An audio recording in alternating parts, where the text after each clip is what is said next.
নমস্কার বন্ধুরা, আজকে সিস্টার টেস্টি কিচেনে আপনাদের সবাইকে স্বাগত জানাই।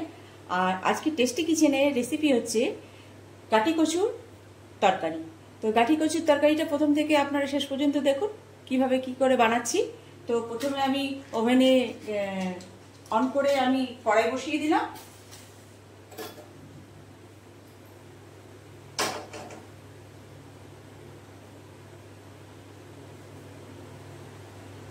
বন্ধুরা, এই যে আমি খালি কড়াইতে জিরেটা টেলে রেখেছি আর লঙ্কা টেলে রেখেছি। তো তেলটা আমার গরম হয়ে গেলে ফোড়ন দিয়ে দেবো গোটা জিরে।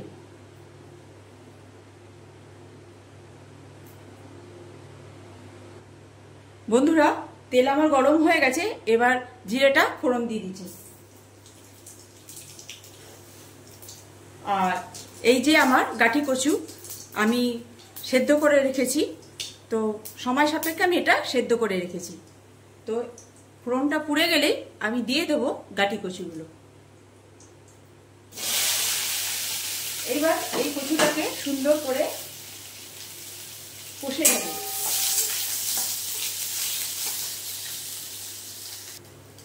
বন্ধুরা, এবার দিয়ে দেবো হলুদ গুঁড়ো,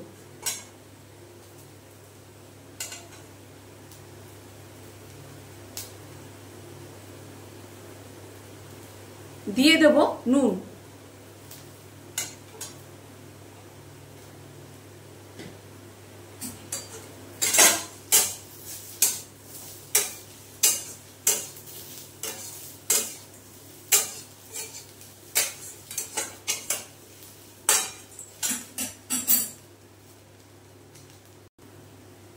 বন্ধুরা এই যে আমার কচুটা ভালো করে কষানো হয়ে গেছে, এবারে দিয়ে দেব পরিমাণ মতন জল।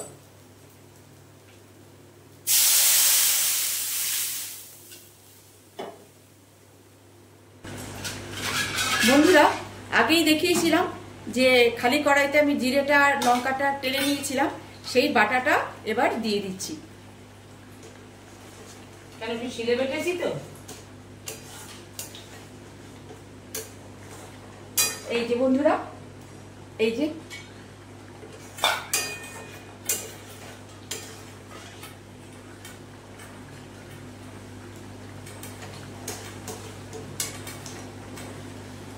দিয়ে দাও জলটা।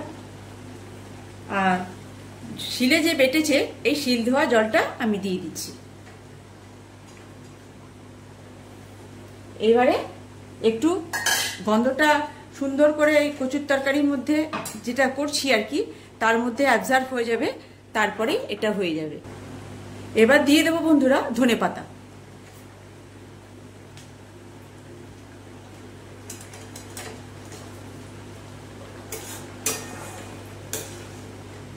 এই কচুর গিটের ইয়েটা।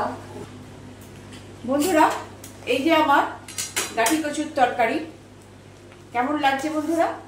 এই যে আমার গাঠি কচুর তরকারি হয়ে গেছে, এবার গ্যাস করবো অফ আর করবো প্লেটিং।